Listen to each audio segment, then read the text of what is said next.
ಬೇಡ, police complaint ಕೊಡೋದು ಬೇಡ. ಹೇಳಲಿಲ್ವಾ ಅವ್ರು ನನ್ನ ಏನು ಮಾಡಕ್ಕಾಗಲ್ಲ ಅಂತ?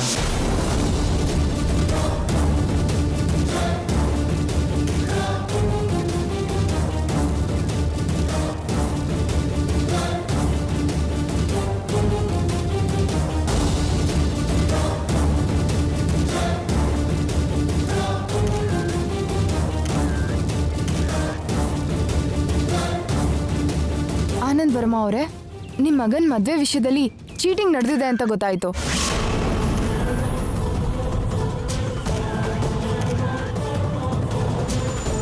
ಯಾರು ನಿಮ್ಮನ್ನ ಚೀಟ್ ಮಾಡಿದ್ದು? ಅವ್ರ ಮೇಲೆ ನೀವು ಪೊಲೀಸ್ ಕಂಪ್ಲೇಂಟ್ ಕೊಟ್ರಾ ಇಲ್ವಾ? ಕೊಟ್ಟಿದ್ರೆ ಯಾವಾಗ ಕೊಟ್ಟಿದ್ರಿ? ಕೊಡದೇ ಇದ್ರೆ ಯಾಕೆ ಪೊಲೀಸ್ ಕಂಪ್ಲೇಂಟ್ ಕೊಡ್ಲಿಲ್ಲ? ಹೇಳಿ ವರ್ಮಾ ಅವರೇ, ಹೇಳಿ.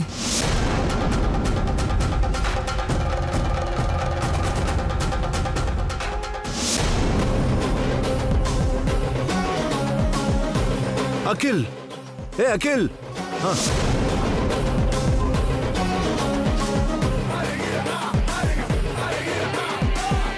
ಅಖಿಲ್, ಅಖಿಲ್, ನೋಡು. ಹಸೆ ಮನೆಯಿಂದ ಮದ್ವೆ ಹುಡುಗ ಎದ್ದೋಗಿದ್ದಾನೆ ಅಂದ್ರೆ ದೊಡ್ಡ ಚೀಟಿಂಗ್ ನಡೆದಿದೆ ಅಂತಾನೆ ಅರ್ಥ ಆಯ್ತು. ದಯವಿಟ್ಟು ಕ್ಯಾಮ್ರಾ ಆಫ್ ಮಾಡಿ. ನೋಡಿ ಮೀಡಿಯಾ ಮಿತ್ರರೇ, ಏನ್ ನಡೀತು, ಯಾಕೆ ನಡೀತು ಅಂತ ನಮ್ಗೇನು ಅರ್ಥ ಆಗ್ತಾ ಇಲ್ಲ. ಏನ್ ಮಾಡಬೇಕು, ಹೇಗೆ ಮಾಡಬೇಕು ಅಂತ ನಾವಿನ್ನೂ ನಿರ್ಧಾರ ತಗೊಂಡಿಲ್ಲ. ಸ್ವಲ್ಪ ಹೊತ್ತಲ್ಲೇ ನಿಮ್ಗೆಲ್ಲ ವಿವರವಾಗಿ ಹೇಳ್ತೀನಿ. ನೀವೇನೇನೋ ಊಹಿಸ್ಕೊಂಡು ಒಬ್ಬೊಬ್ರು ಒಂದೊಂದು ಕತೆ ಥರ ಪ್ರಚಾರ ಮಾಡಬೇಡಿ ಪ್ಲೀಸ್.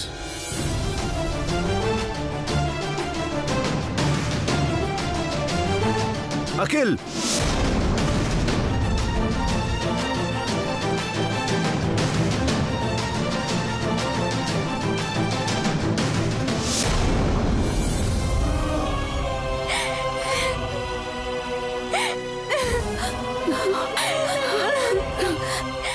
ಶ್ಯಾಮ, ಶ್ಯಾಮ,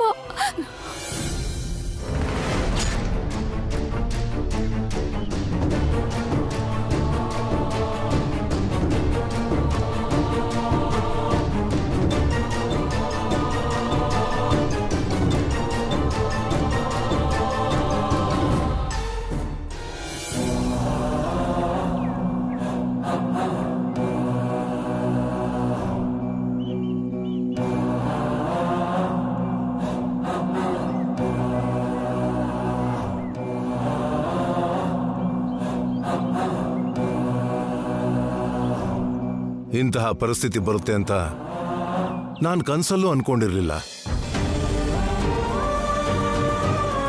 ಮಲ್ಲಿಕಾರ್ಜುನ್ ತಂಗಿನ ಸೊಸೆ ಮಾಡ್ಕೊಳ್ದೇ ಇದ್ದಿದ್ದಕ್ಕೆ ಅವನು ಇಂಥ ದ್ರೋಹ ಬಗಿತಾನೆ ಅಂತ, 4 ಜನರಲ್ಲಿ ನಮ್ಮ ಮರ್ಯಾದೆ ಕಳೀತಾನೆ ಅಂತ ನಾನು ಕಲ್ಪನೆ ಕೂಡ ಮಾಡಲಿಲ್ಲ.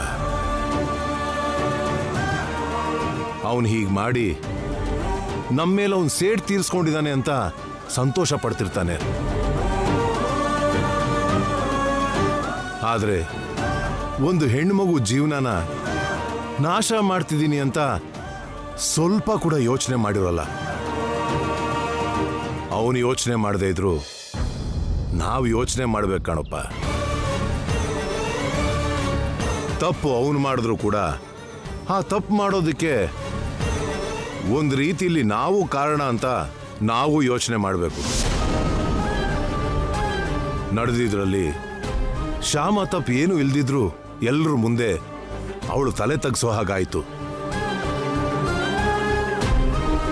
ಸತ್ಯ ಏನು ಅಂತ ಗೊತ್ತಾದ ಮೇಲೂ ಆ ಹುಡುಗಿ ತಲೆ ಎತ್ತಿ ನಿಲ್ಲೋ ಹಾಗೆ ಮಾಡದೆ ಹೋದ್ರೆ ಅದು ನಮ್ ತಪ್ಪಾಗುತ್ತೆ ಕಣಪ್ಪ.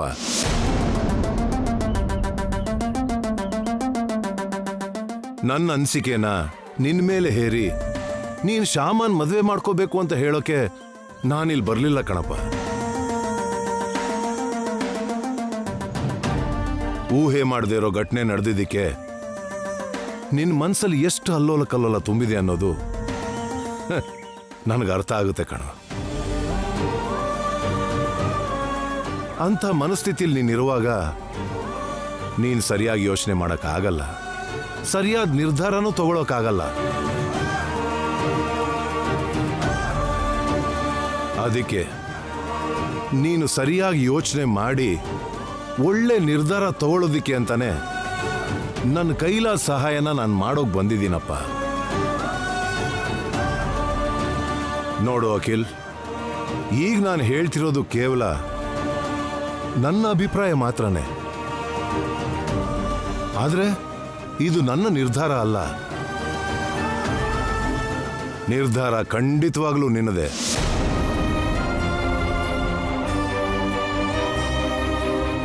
ನೋಡು, ನಮ್ಮ ವಂಶದಲ್ಲಿ ಇದುವರೆಗೂ ಯಾವ ಮದುವೆ ಗಂಡಿಗೂ ಇಂತಹ ಪರಿಸ್ಥಿತಿ ಬಂದಿರಲಿಲ್ಲ.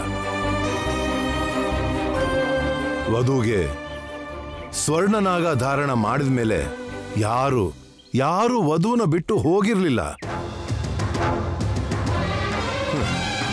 ಹಾಗೆ ಯಾವ ಹುಡುಗಿಗೂ ಅನ್ಯಾಯ ಮಾಡಲಿಲ್ಲ. ಈಗ ನೀನು ಹಾಗೆ ಮಾಡಿದ್ರೆ ಅದು ನಮ್ಮ ವಂಶದ ಚರಿತ್ರೆಯಲ್ಲೇ ಆಳಿಸಲಾಗದ ಕಪ್ಪು ಚುಕ್ಕೆ ಆಗುತ್ತೆ.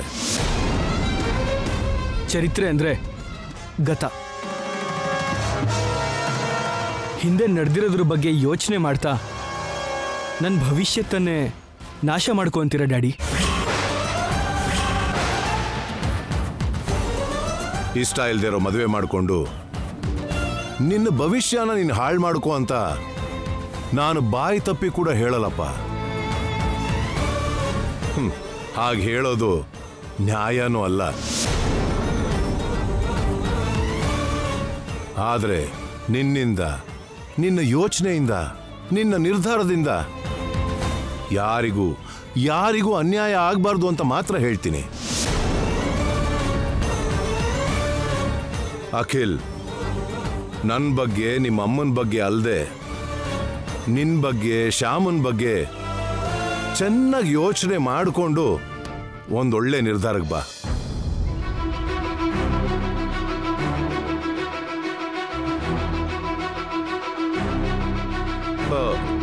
ನೀನು ಏನೇ ನಿರ್ಧಾರ ತಗೊಂಡ್ರು ಸರಿ, ನಾನು ಅದನ್ನು ಒಪ್ಕೊಳ್ತೀನಿ.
ಶ್ಯಾಮ,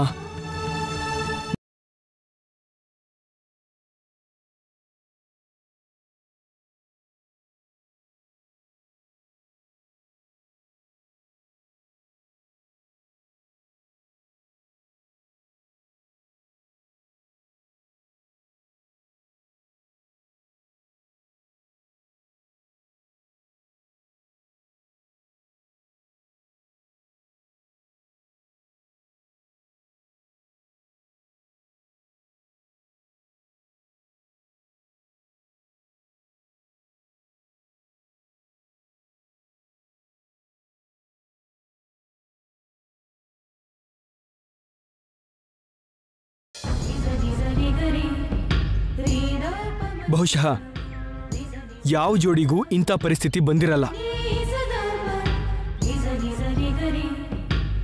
ಮದುವೆ ವಿಷಯದಲ್ಲಿ ನೀನು ಮೋಸ ಹೋದೆ, ನಾನು ಮೋಸ ಹೋದೆ.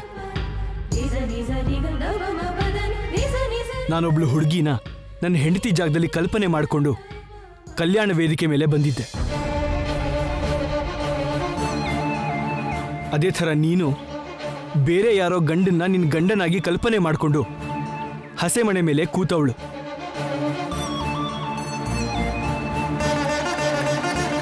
ನಮ್ಮ ಊಹೆನ ತಲೆ ಕೆಳಗಾಗಿ ಮಾಡಿ ನಡಿಬಾರ್ದು ನಡೆದು ಹೋಯ್ತು.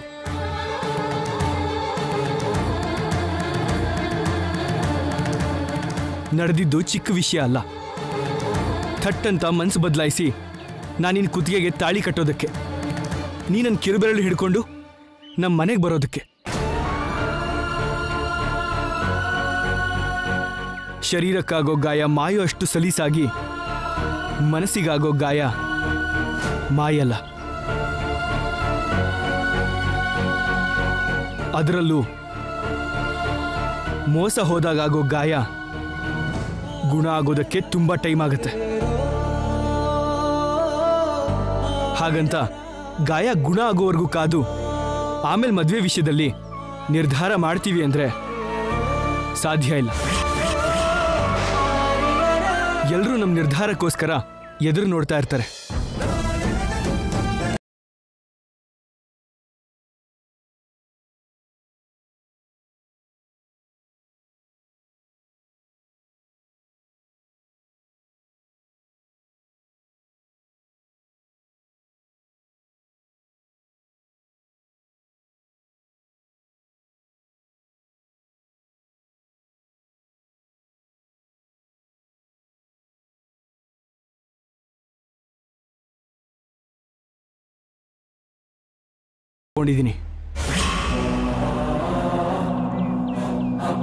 ನಮ್ಮ ಮೇಲೆ ಸೇಡ್ ತೀರಿಸ್ಕೋಬೇಕು ಅಂತ ಆ ಮಲ್ಲಿಕಾರ್ಜುನ ಆಡಿರೋ ಈ ಮದುವೆ ನಾಟಕಕ್ಕೆ ನೀನ್ ಬಲಿಪಶು ಆಗಬಾರ್ದು. ನಿನ್ನ ಜೀವನ ಬಲಿ ಆಗಬಾರ್ದು.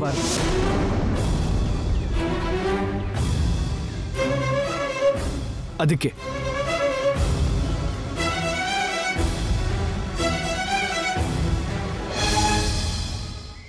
ನಾನು ನಿನ್ನ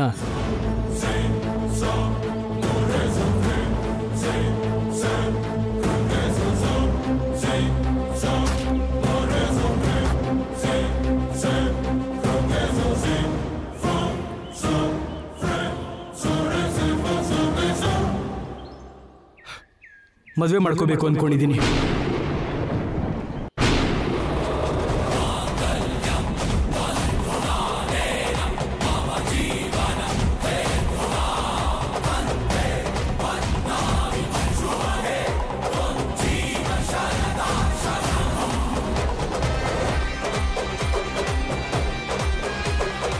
ಈ ನಿರ್ಧಾರ ನಿನಗೂ ಇಷ್ಟ ಆದ್ರೆ ಆ ಮಲ್ಲಿಕಾರ್ಜುನ ಆಡಿರೋ ಮದುವೆ ನಾಟಕಕ್ಕೆ ಸರಿಯಾಗಿರೋ ಎದುರೇಟೆ ಕೊಡೋಣ. ನಾವು ಗಂಡ ಹೆಂಡತಿ ಆಗೋಣ. ಕೃಷ್ಣಾಯ ವಾಸುದೇವಾಯ ಹರಯೇ ಪರಮಾತ್ಮನೇ ಪ್ರಣತ್ವೇಷನಾಶಾಯ ಗೋವಿಂದಾಯ. ಹೇಳು, ನಿನ್ನ ನಿರ್ಧಾರ ಏನೋ ಹೇಳು. ಬೇಡ ಕಿಲ್ಲರೆ, ಬೇಡ.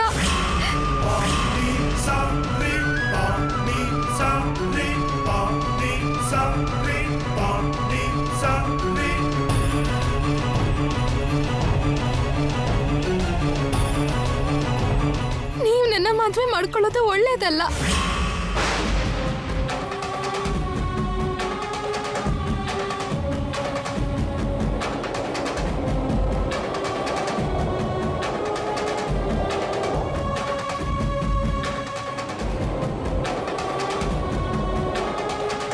ನಿಮ್ ನಿರ್ಧಾರ ಸರಿ ಇಲ್ಲ. ಯಾವ ಹುಡುಗಿ ಆದ್ರೂ ಹೋಗೋ ಮನೆಗೆ ಎಲ್ರು ಇಷ್ಟದ ಹಾಗೆ ಮನೆ ಸೊಸೆಯಾಗಿ ಹೋಗ್ಬೇಕೇ ಹೊರತು ಎಲ್ರಿಗೂ ಕಷ್ಟ ಕೊಟ್ಟು ಆ ಮನೆ ಕಾಲಿಡಬಾರ್ದು. ಕಾರಣ ಏನಾದ್ರು ಮೊದ್ಲಿಂದ ನಿಮ್ಮ ಅಮ್ಮಂಗೆ ನಾನು ಅಂದ್ರೆ ಇಷ್ಟನೇ ಇಲ್ಲ. ನೀವು ನನ್ನನ್ನ ಆ ಮನೆಗೆ ಸೊಸೆಯಾಗಿ ಕರ್ಕೊಂಡು ಹೋದ್ರೆ ನಿಮ್ಮ ಅಮ್ಮನ ಮನಸ್ಸಿಗೆ ತುಂಬಾ ಕಷ್ಟ ಆಗತ್ತೆ.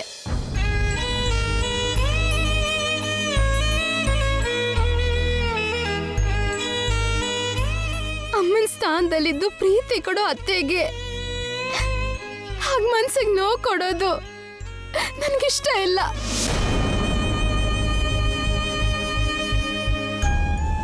ನನ್ನಿಂದ ಯಾರಿಗೂ ಯಾವ ಸಮಸ್ಯೆನೂ ಆಗ್ಬಾರ್ದು.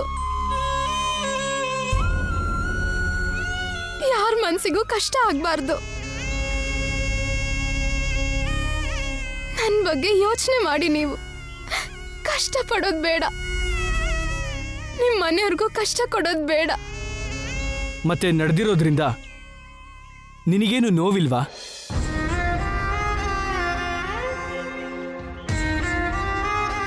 ಹಸೆ ಮನೆ ತನಕ ಬಂದಿರೋ ಮದುವೆನೇ ನಿಂತು ಹೋದ್ರೆ ನಿನ್ನ ಮನಸ್ಸಿಗೇನು ಕಷ್ಟ ಆಗಲ್ವಾ? ನಿನ್ನ ಪರಿಸ್ಥಿತಿ ಬಗ್ಗೆ, ನಿನ್ನ ಕಷ್ಟದ ಬಗ್ಗೆ, ನಿನ್ನ ಭವಿಷ್ಯತ್ತಿನ ಬಗ್ಗೆ ಯೋಚನೆ ಮಾಡಲ್ವಾ? ಅಗತ್ಯ ಇಲ್ಲ ಬಿಡಿ. ಯೋಚನೆ ಮಾಡೋ ಅಗತ್ಯ ಇಲ್ಲ. ನನ್ನ ಬಗ್ಗೆ ಯೋಚನೆ ಮಾಡೋದೇನು ಬೇಡ. ಕೃಷ್ಣ ಇದ್ದಾನಲ್ಲ, ಭಯ ಯಾಕೆ? ಕೃಷ್ಣನೇ ನನ್ನ ಬಗ್ಗೆ ಯೋಚನೆ ಮಾಡಿ ನನ್ಗೆ ಯಾವುದೋ ಒಂದು ದಾರಿ ತೋರಿಸ್ತಾನೆ. ನೀವು ಅನಾವಶ್ಯಕವಾಗಿ ನನ್ನ ಬಗ್ಗೆ ಯೋಚನೆ ಮಾಡಿ ನನ್ನ ಮೇಲೆ ಕರುಣೆ ತೋರಿಸ್ಬೇಡಿ. ದಯವಿಟ್ಟು ನನ್ನ ಮದುವೆ ಮಾಡ್ಕೋಬೇಡಿ.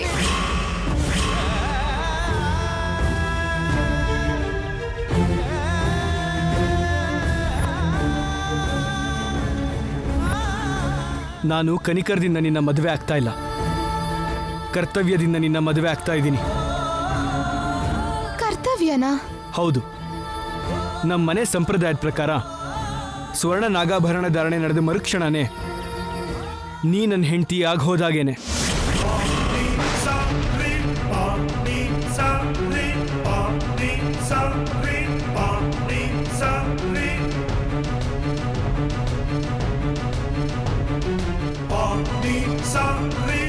ಈಗ ನಿನ್ನ ದಾರಿಲಿ ನಿನ್ನ ಬಿಟ್ಟು ನನ್ನ ಕರ್ತವ್ಯನ ಗಾಳಿಗೆ ತೂರ್ಬಿಟ್ರೆ ವಿವಾಹ ವ್ಯವಸ್ಥೆನೇ ನಾನು ಅವಮಾನ ಮಾಡಿದ ಹಾಗಾಗತ್ತೆ. ಕುಟುಂಬ ವ್ಯವಸ್ಥೆನ ನಾನು ಗೌರವಿಸದೇ ಇರೋ ಹಾಗಾಗತ್ತೆ. ನಮ್ಮ ಪೂರ್ವಿಕರು ನಮಗೆ ಬಿಟ್ಟು ಹೋಗಿರೋ ದೊಡ್ಡ ವರ ಈ ವಿವಾಹ ವ್ಯವಸ್ಥೆ. ತಲತಲಾಂತರದಿಂದ ನಾವು ಗೌರವಿಸ್ತಿರೋ ಈ ವ್ಯವಸ್ಥೆನ, ಈ ಸಂಪ್ರದಾಯನ ನಾವೇ ನಮ್ಮ ಕೈಯಾರೆ ನಾಶ ಮಾಡೋದು ಸಂಸ್ಕಾರ ಅಲ್ಲ. ಮನುಷ್ಯನ ಇಷ್ಟ ಕಷ್ಟಗಳು ಬದಲಾಗ್ತಾ ಇರ್ತವೆ ಸರಿ, ಸಂಸ್ಕೃತಿ ಸಂಪ್ರದಾಯನೂ ಬದಲಾಗಬಾರ್ದು. ಹಾಗೆ ಬದಲಾಗದೇ ಇದ್ರೇನೆ ನಮ್ಮ ವಿವಾಹ ವ್ಯವಸ್ಥೆ ಕೂಡ ಬದಲಾಗದೇ ಇರುತ್ತೆ. ಅದಕ್ಕೆ ಎಲ್ಲ ರೀತಿಲೂ ನಾನು ಯೋಚನೆ ಮಾಡಿ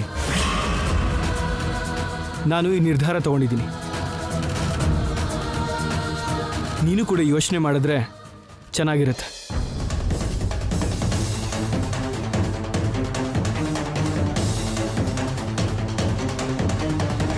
ಸ್ವರ್ಣ ನಾಗಾಭರಣ ಧಾರಣೆ ಮುಗಿದ್ಮೇಲೆ ನಿನ್ ಮದ್ವೆ ಆಗೋದ್ ಹಾಗೇನೆ. ಇನ್ನು ನಿನ್ ಜೀವನದಲ್ಲಿ ಮದ್ವೆ ಆಗೋದಿಲ್ಲ ಅಮ್ಮ. ನೀನ್ ತಾಳಿ ಕಟ್ಟಿಸ್ಕೊಳ್ದೆ ಇಲ್ಲಿಂದ ಹೋದ್ರೆ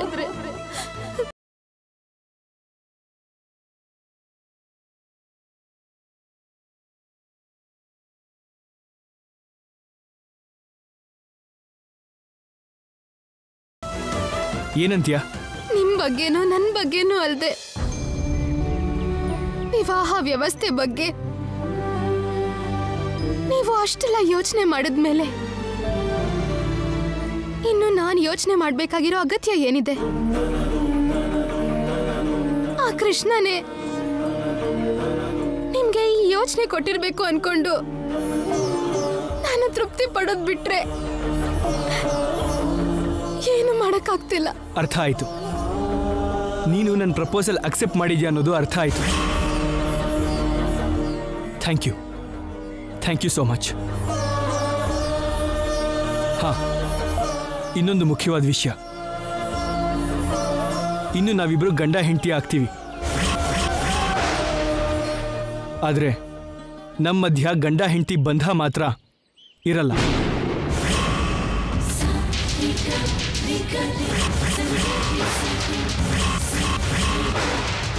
ಅಂದ್ರೆ ನಮ್ಮಿಬ್ಬರ ಮಧ್ಯ ಇರಬೇಕಾಗಿರೋದು ಬಾಧ್ಯತೆ ಬಿಟ್ರೆ ಬಂಧ ಅಲ್ಲ.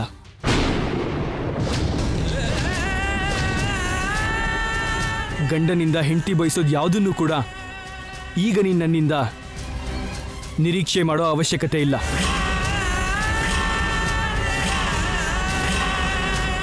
ಪ್ರೇಮ ಆಗಲಿ, ಅಭಿಮಾನ ಆಗಲಿ, ಆಪ್ಯಾಯತೆ, ಆತ್ಮೀಯತೆ ಆಗಲಿ, ಇವೆಲ್ಲ ಪೂರ್ತಿಯಾಗಿ ಮನಸ್ಸಿಗೆ ಸಂಬಂಧಪಟ್ಟಿದ್ದು. ಅವು ನಾವು ಬಾ ಅಂದ್ರೆ ಬರಲ್ಲ, ಬಂದ ಮೇಲೆ ನಾವು ಹೋಗು ಅಂದ್ರೆ ಹೋಗಲ್ಲ. ದಯವಿಟ್ಟು ಅರ್ಥ ಮಾಡ್ಕೊ.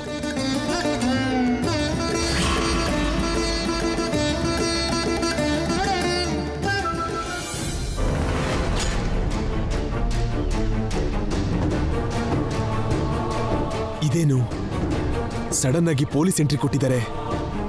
ನಾನು ಇವ್ರನ್ನ ಕರೀಲಿಲ್ವಲ್ಲ? ಯಾರು ಕರೆದಿರ್ತಾರೆ?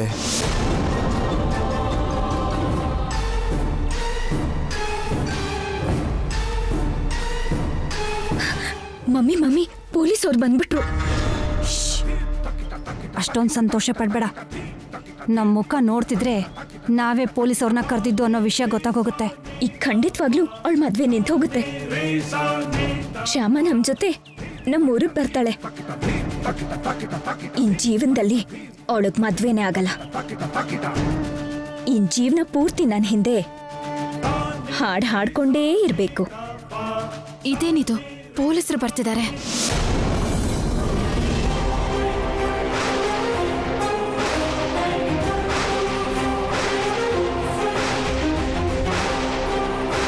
ಏನ್ ಇನ್ಸ್ಪೆಕ್ಟ್ರೆ, ಇಲ್ಲಿವರೆಗೂ ನಿಮ್ ಮಗನ ಮದುವೆ ವಿಷಯದಲ್ಲಿ ಯಾರೋ ಮೋಸ ಮಾಡಿದಾರಂತಲ್ಲ?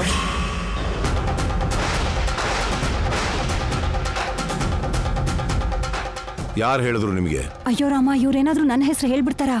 ಯಾರೋ ಪಬ್ಲಿಕ್ ಬೂತಿಂದ ಫೋನ್ ಮಾಡಿದ್ರು ಸರ್. ಇಲ್ಲಿ ಮದುವೆಲೇನೋ ಗಲಾಟೆ ಆಗಿದೆ, ಮದುವೆ ನಿಂತು ಹೋಗಿದೆ, ಬೇಗ ಬನ್ನಿ ಅಂತ ಫೋನ್ ಮಾಡಿದ್ರು ಸರ್.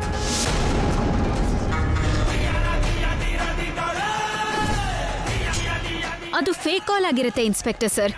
ಖಂಡಿತ ಅದು ಫೇಕ್ ಕಾಲೇ ಆಗಿರುತ್ತೆ. ಯಾರೋ ನಮ್ಮನ್ ಕಂಡ್ರೆ ಆಗದೆ ಇರೋರು ಹಾಗೆ ಫೋನ್ ಮಾಡಿ ನಮ್ಮ ಮರ್ಯಾದೆ ತೆಗಿಬೇಕು ಅಂತ ಅನ್ಕೊಂಡಿರ್ತಾರೆ. ಇಲ್ಲಂತ ಪ್ರಾಬ್ಲಮ್ ಏನೂ ಇಲ್ಲ, ನೀವಿನ್ನು ಹೊರಡ್ಬೋದು. ಇಲ್ಲಿನ ವಾತಾವರಣ ನೋಡ್ತಿದ್ರೆ ನನಗೇನೋ ಅನುಮಾನ ಬರ್ತಿದೆ. ಮದುವೆ ಹುಡುಗ ಹುಡುಗಿನ ಎನ್ಕ್ವೈರಿ ಮಾಡಬೇಕು. ಸ್ವಲ್ಪ ಕರೀರಿ. ಮದುಮಕ್ಕಳನ್ನ ಕರೀರಿ ಅಂದ್ರೆ ಯಾಕೆ ಸರ್ ಸುಮ್ಮನಿದ್ದೀರಿ? Excuse me.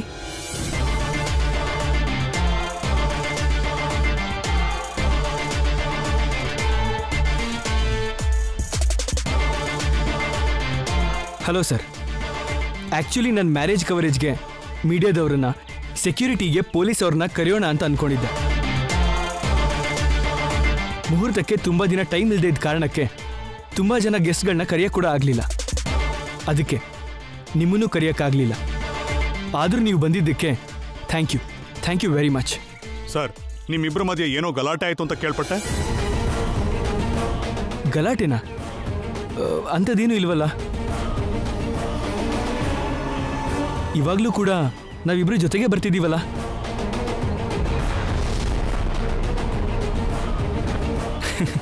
ಮದುವೆ ಅಂದಮೇಲೆ ಗಲಾಟೆ ಆಗದೆ ಹೇಗಿರುತ್ತೆ ಹೇಳಿ? ಫಾರ್ ಎಕ್ಸಾಂಪಲ್, ಹೆಣ್ಣಿನ ಕಡೆಯವರು ಕಾಫಿಗೆ ಶುಗರ್ ಕಡಿಮೆ ಹಾಕಿದ್ರು ಕೂಡ ಗಂಡಿನ ಕಡೆಗೆ ಸಂಬಂಧಪಟ್ಟಿರೋರು ಯಾರೋ ಒಬ್ಬರು ಚಿಕ್ಕ ಜಗಳ ಮಾಡ್ತಾರೆ. ಇಂಥದ್ದೆಲ್ಲ ಮದುವೆಯಲ್ಲಿ ಕಾಮನ್. ನಿಮ್ಗೇನು ಅಭ್ಯಂತರ ಇಲ್ಲ ಅಂದರೆ ಅಲ್ಲಿ ಕೂತ್ಕೊಳ್ಳಿ. ಸ್ವಲ್ಪ ಹೊತ್ತಲ್ಲೇ ನಮ್ಮ ಮದುವೆ ನಡೆಯುತ್ತೆ.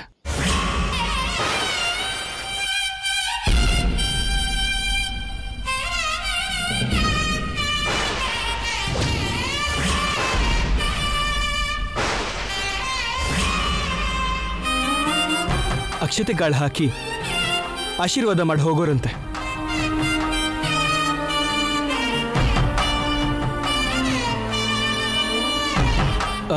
ಅದಕ್ಕೆ ಮುಹೂರ್ತಕ್ಕೆ ಟೈಮ್ ಆಗ್ತಾ ಇದೆ. ಶ್ಯಾಮನ್ನ ಬೇಗ ರೆಡಿ ಮಾಡಿ ಕರ್ಕೊಂಡು ಬನ್ನಿ.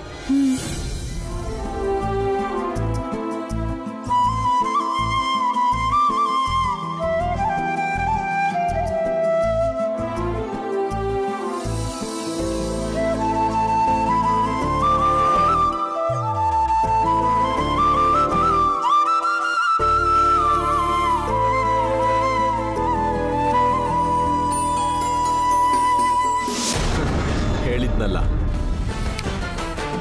ಎಂಥ ಪರಿಸ್ಥಿತಿ ಇದ್ರೂ ಈ ಮದುವೆ ನಡೆಯುತ್ತೆ ಅಂತ. ಅರ್ಜುನ್, ಮಲ್ಲಿಕಾರ್ಜುನ್. ಓಂ ಸಹಸ್ರಶೀರ್ಷ ಪುರುಷಃ ಸಹಸ್ರಾಕ್ಷ ಸಹಸ್ರಪಾತ್ ಸಭೂಮಿಂ ವಿಶ್ವತೋ ವೃತ್ವಾ ಅತ್ಯಧಿಕಶಾಂಗುಲಂ ಪುರುಷ ಏವೇದಂ ಸರ್ವಂ ಯದ್ಭೂತಂ ಯಚ್ಚ ಭೋಗ್ಯಂ ತದ್ವಶೇಷಾನೋ ಯದನ್ನೇನಾತಿರೋಹತಿ ಏತಾವಾನಸ್ಯ ಮಹಿಮಾ ಅತೋ ಜಾಯಂಗಶ್ಚ ಪುರುಷಃ ಪಾದೋ ಅಸ್ಯ ವಿಶ್ವಭೂತಾನಿ ತ್ರಿಪಾದಸ್ಯಾಮೃತಂ ದಿವಿಃ ತ್ರಿಪಾದೂರ್ಧ್ವಬುಧೈ ಪುರುಷಃ ಪಾದೋಸ್ಯೇಹ ಭವಾತ್ ಪುನಃ ತತೋ ವಿಶ್ವನ್ ವಿಕ್ರಾಮತೋ ಶಾಸನಾನಶನೇ ಅಭಿ ತಸ್ಮಾತ್ ವಿರಾಳ ಜಾಯತ ವಿರಾಜೋ ಅಧಿಪುರುಷಃ.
मांगल्यधारणमुहूर्तस्तु शुभोऽहं सर्वमंगलमांगल्ये शिवे सर्वार्थसाधके शरण्ये त्र्यंबके देवी नारायणी नमोस्तुते.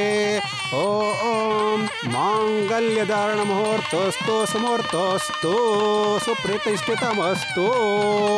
शतमानं भवति शतायुष्येवेन्द्रिय प्रतिष्ठति. सर्वमंगलमांगल्ये शिवे सर्वार्थसाधके ಶರಣ್ಯೇ ತ್ರ್ಯಂಬಕೆ ದೇವಿ ನಾರಾಯಣಿ ನಮೋಸ್ತುತೆ. ನೋಡಪ್ಪ, ಈಗ ಹೂವಿನ ಹಾರ ಹಾಕಪ್ಪ. ಓಂ ಶಾಂತಾಕಾರಂ ಪುರಿಕಶೇನಂ ಪದ್ಮನಾಭಂ ಸುರೇಶಂ ವಿಶ್ವಾಧಾರಂ ಗಗನ ಸದೃಶಂ ಮೇಘವರ್ಣಂ ಶುಭಾಂಗಂ ಲಕ್ಷ್ಮೀಕಾಂತಂ ಕಮಲನಯನಂ ಯೋಗಿರುದ್ಯಾನಗಮ್ಯಂ ವಂದೇ ವಿಷ್ಣುಂ ಭವಭಯಹರಂ ಸರ್ವಲೋಕೈಕನಾಥಂ.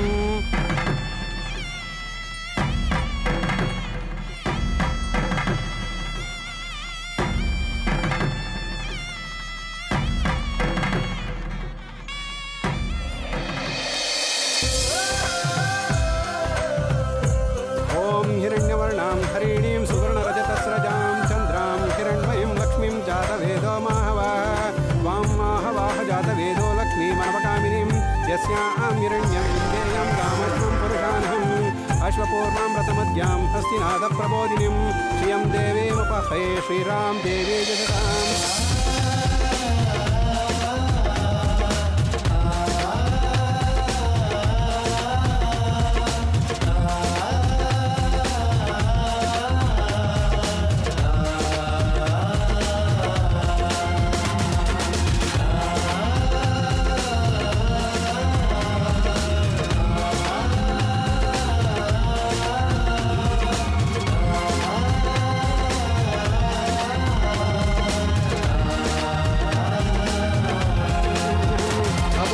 समृद्धिं च सर्वां निर्वृहे मे गृहात् गन्धद्वारां दुराधर्षां नित्यपुष्टां करीहिणीं ईश्वरीं सर्वभूतानां स्वामिभूपहयश्रियम्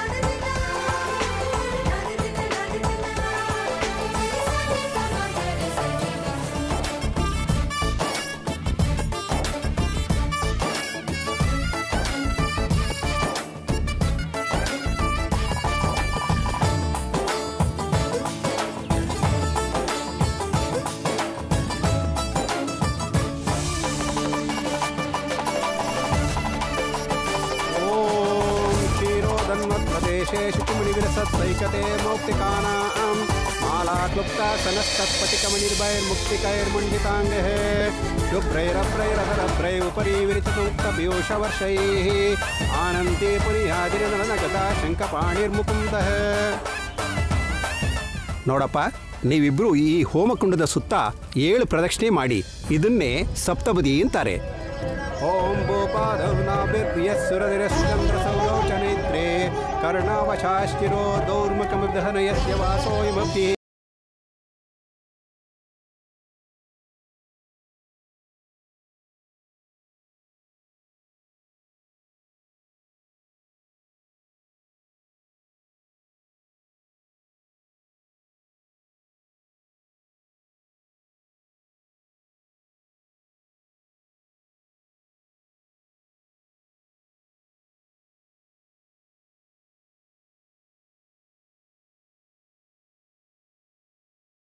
पीतवस्त्रं सरसीरुहेक्षणं सदैकरूपरूपाय विष्णवे सर्वजिष्णवे यस्य स्मरणमात्रेण जन्मसंसारबन्धनात् विमुच्यते. नमस्तस्मै विष्णवे प्रभुविष्णवे. ॐ नमो विष्णवे प्रभुविष्णवे.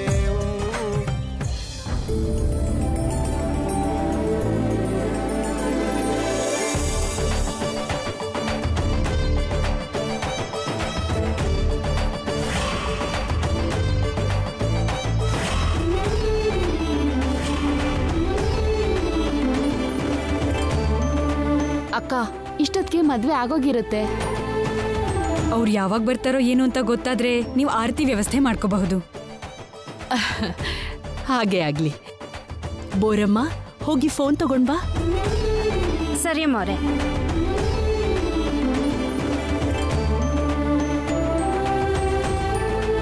ಅಮ್ಮಾರೆ, ಫೋನ್ ತಕೊಳ್ಳಿ.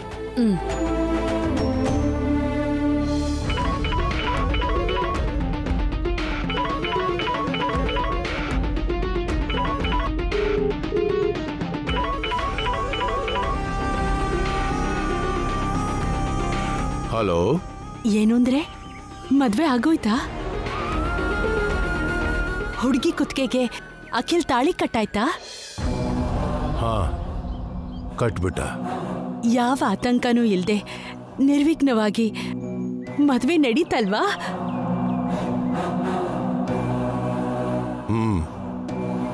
ಆಯ್ತು. ಅಮ್ಮ, ನನ್ ಪೂಜೆ ಫಲಿಸ್ತು. ಹಾಗಾದ್ರೆ ಆ ದೇವ್ರು ಕೊನೆಗೂ ಕಣ್ಬಿಟ್ಬಿಟ್ಟ. ಹೌದು, ದೇವ್ರು ಕಣ್ಬಿಟ್ಟ. ನೀವೆಷ್ಟೊತ್ತಿಗೆ ಅಲ್ಲಿಂದ ಹೊರಡ್ತೀರಾ? ಒಂದು ಅರ್ಧ ಗಂಟೆಯಲ್ಲಿ ಹೊರಡ್ತೀವಿ. ಬೇಗ ಬಂದ್ಬಿಡಿ. ಯಾವಾಗ ನನ್ನ ಸೊಸೆ ಬರ್ತಾಳೋ ಅಂತ ಆರತಿ ಮಾಡಿ ಸ್ವಾಗತ ಕೋರೋಣ ಅಂತ ನಾನು ಇಲ್ಲಿ ಕಾಯ್ತಾ ಇದ್ದೀನಿ. ಆಯ್ತು, ಒಂದು ಅರ್ಧ ಗಂಟೆಯಲ್ಲಿ ಹೊರಡ್ತೀವಿ. ಇಡ್ತೀನಿ. ಇನ್ನು ಅರ್ಧ ಗಂಟೆಲಿ ಹೊರಟು ಇಲ್ಲಿಗೆ ಬಂದ್ಬಿಡ್ತಾರಂತೆ. ಬೇಗನೆ ಕರ್ಪೂರದ ಬೊಂಬೆ ಅಂತಿರೋ ನನ್ನ ಸೊಸೆ ಬಲ್ಗಾಲಿಟ್ಟು ನಮ್ಮನೆ ಒಳಗೆ ಬರ್ತಾಳೆ. ಹೌದು, ನನ್ನ ಸೊಸೆನಾ ನೀವಿಬ್ರು ನೋಡಿಲ್ಲ ಅಲ್ವಾ? ಎಂಗೇಜ್ಮೆಂಟ್ ಮಾಡಿದ್ರೆ ಅವಾಗ ನೋಡ್ತಿದ್ವಿ. ಡೈರೆಕ್ಟಾಗಿ ಮದುವೆನೇ ಇಟ್ಕೊಂಡ್ಬಿಟ್ರಲ್ಲ ನೀವು. ಮುಹೂರ್ತನ ಹಾಗೆ ಸಡನ್ ಆಗಿ ಇಡ್ಬೇಕಾಗಿ ಬಂತು. ಏನ್ ಮಾಡೋದು? ನನ್ ಸೊಸೆ ಅಂತ ಹೇಳ್ತಿರೋದಲ್ಲ, ಆದ್ರೆ ಆ ಹುಡುಗಿ ಸೌಂದರ್ಯದ ವಿಷಯದಲ್ಲಿ ಅಪ್ಸರೆ ಅಂತಾನೆ ಅನ್ಕೊಳ್ಳಿ.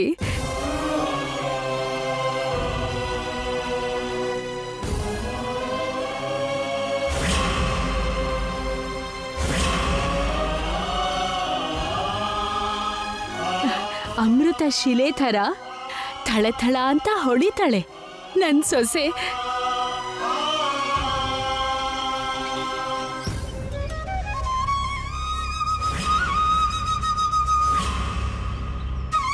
ಫಾರಿನಲ್ಲಿ ಓದಿದ್ರು ಕೂಡ ನಮ್ ಸಂಸ್ಕೃತಿ ಸಂಪ್ರದಾಯ ಅಂದ್ರೆ ತುಂಬಾ ಇಷ್ಟ ನಮ್ ಸೊಸೆಗೆ.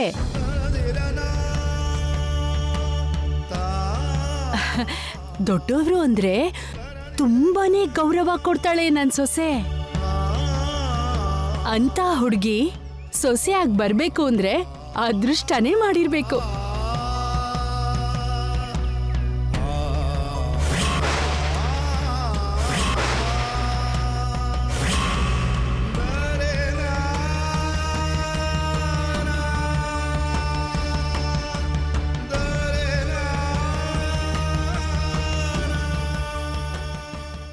ನಿನ್ ಜೀವನ ಅಂದ್ಕೊಳ್ದೇ ಇರೋ ದಿಕ್ಕಿಗೆ ಹೋಗುತ್ತೆ.